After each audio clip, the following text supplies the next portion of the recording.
Hello everybody, my name is Suraj. Welcome back to my channel. Today I'm going to be talking about my top 5 tips on how to get started with running. So recently I've been starting to see a lot of people take up running.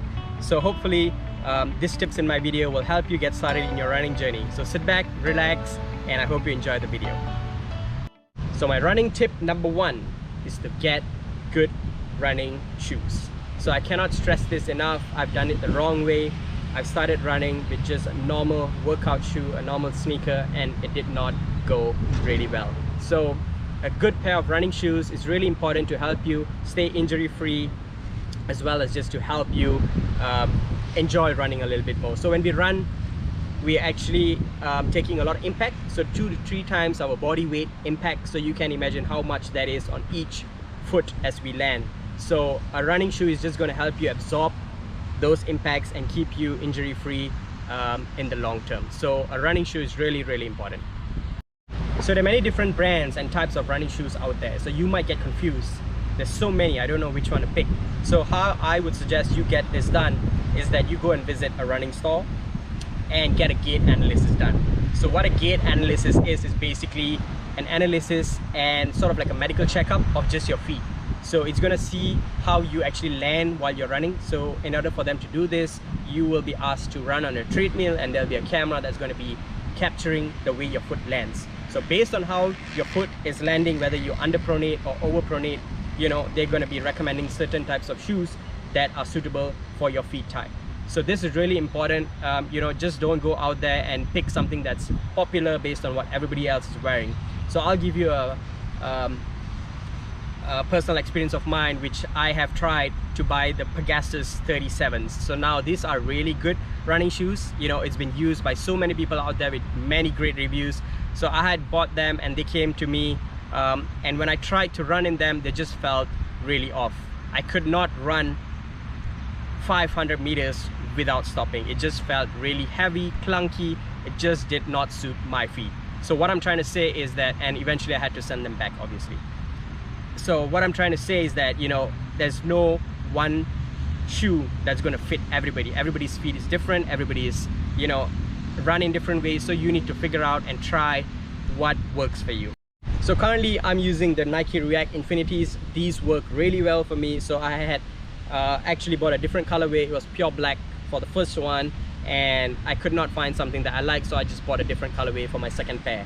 So generally your shoes will last around 800 to 1000 kilometers depending on the wear and tear of your shoes. So it's really important, but generally it's about 800 to 1000 kilometers of running in each pair of shoes. You'll be able to see that, you know, some parts of your shoe is then going to give way, but these are fairly new, so these are still in very good shape.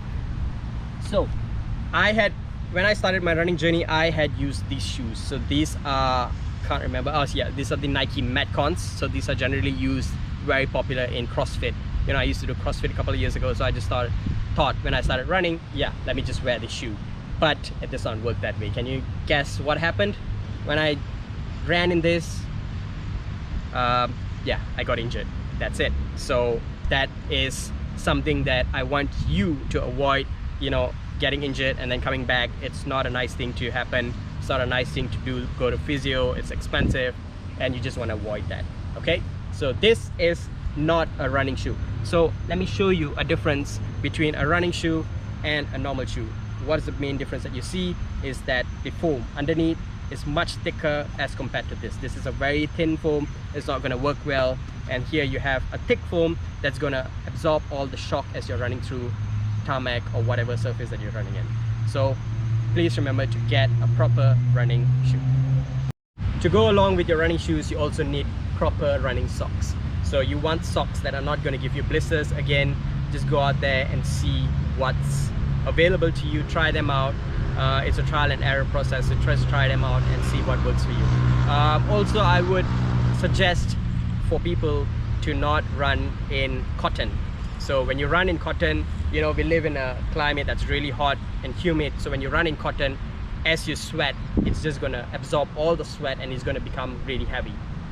And this is just not going to help with your whole running experience. You're going to feel really hot and it's going to just weigh you down. So I would suggest you know, just go get some running singlets, some running shorts, you know, materials that are gonna keep sweat away and keep you cool as you're running.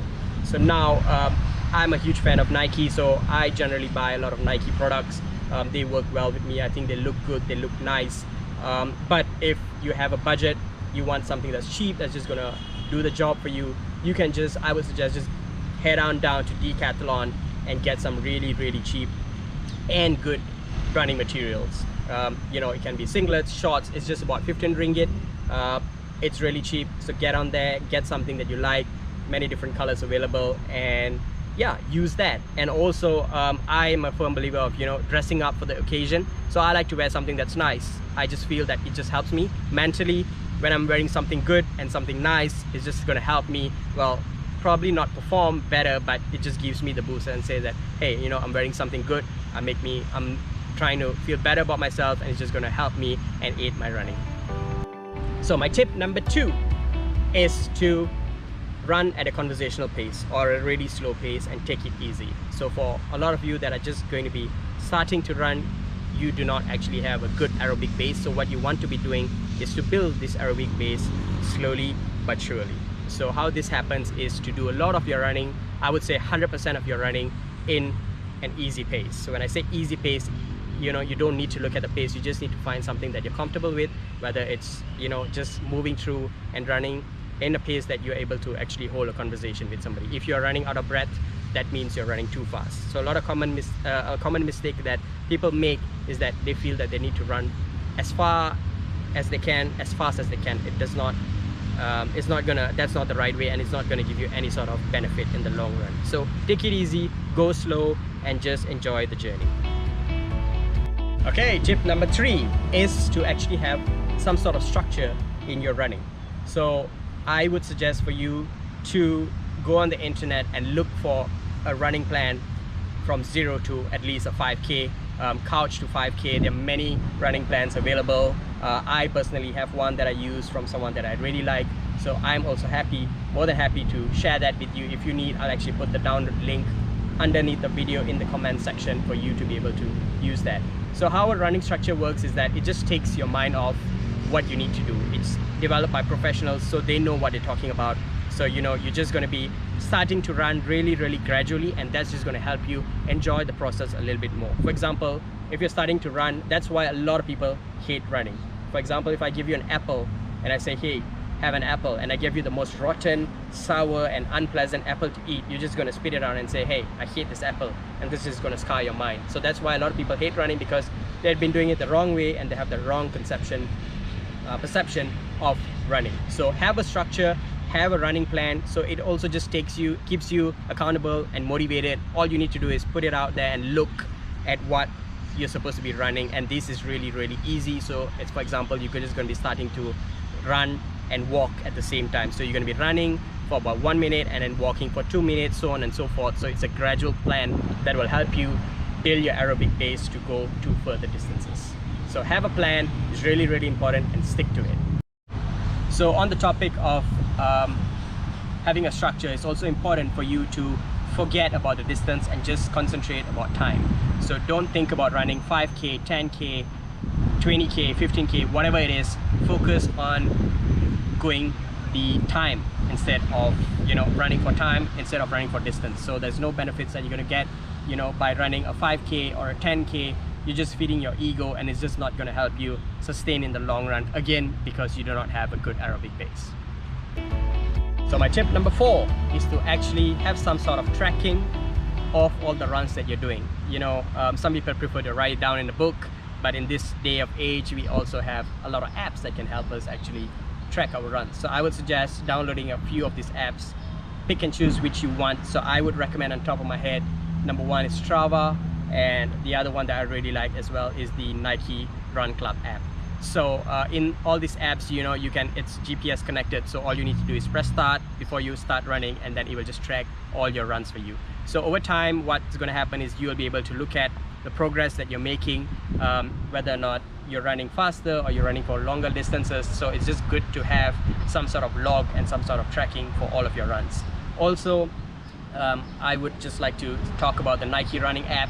the Nike Run Club app. It's really good. So if you're starting out, I would also suggest for you to try out the guided runs. So I will put a link below as to how to navigate through to find the guided runs. So this is just like a run while having a coach with you. So you're actually listening. If you listen to headphones, there's actually a coach that's going to be running with you and talking to you and just telling you different motivational stories or whatever it is. So there's many different kinds of guided runs there. You know, there's interviews with people, or there's also, you know, first run or hard run or a cold run, you know, running in the rain, whatever it is, there's something in there for you. And that is something that I found really helpful when I was starting my running journey. Up till today, I still do listen to some of the guided runs.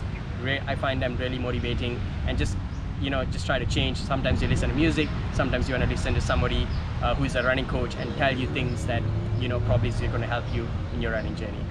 So my tip number 5 is to actually have proper running form while you're running. So just like everything else, for example, weightlifting or any sort of exercise that you're doing, there's a proper form of doing it the right way.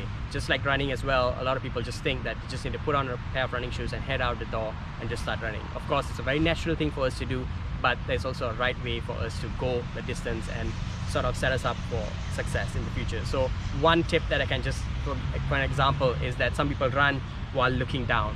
So what that does is that's not the right way, because it just closes your passage for breathing. It's really important for you to be breathing well while you're running. So breathe in through your nose and breathe out through your mouth. So that's one tip that I can tell you that's going to help you. And also make sure that your arms are swinging well and you're picking up your feet as fast as you can. You know, you got to think of the floor as lava and pick up your feet as fast as you can. So there's a lot of things in running form. I'll probably make a video of this later on, but for now, just remember these few things. And if you want, you can actually go on YouTube and watch some other running form videos to help you get started running in the right way.